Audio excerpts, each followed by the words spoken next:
বৈষম্যবিরোধী গ্রাম পুলিশ সদস্যদের চাকুরি জাতীয়করণ সহ ৪ দফা দাবিতে আজ জাতীয় প্রেস ক্লাব থেকে র্যালি করে হাইকোর্টের সামনে সমাবেশ কর্মসূচি পালন করেন।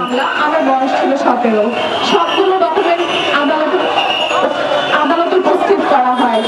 আমার বয়স মানা হয়নি, আমার মানসিক অবস্থা মানা হয়নি, আমার শিক্ষার কোনো দাম দেওয়া হয়নি। জানা যায়, স্থানীয় সরকারের ইউনিয়ন পরিষদে কর্মরত ৪৬,০০০ গ্রাম পুলিশ সদস্যদের জাতীয়করণ দাবি সহ ৪ দফা দাবিতে ২০০৮, ২০০৯, ২০১০ সালে জাতীয়করণের প্রজ্ঞাপন এবং ২০১১ সালে জাতীয়করণের গ্যাজেট থাকার পরেও গ্যাজেট মোতাবেক বেতন না দিয়ে গ্রাম পুলিশ সদস্যদের ৬,৫০০ এবং দফাদারদেরকে ৭,০০০ টাকা নামমাত্র বেতন দেওয়া হচ্ছে। এস কে মামুনের ক্যামেরায় Suman Sheikh, NN TV, supreme court, Dhaka.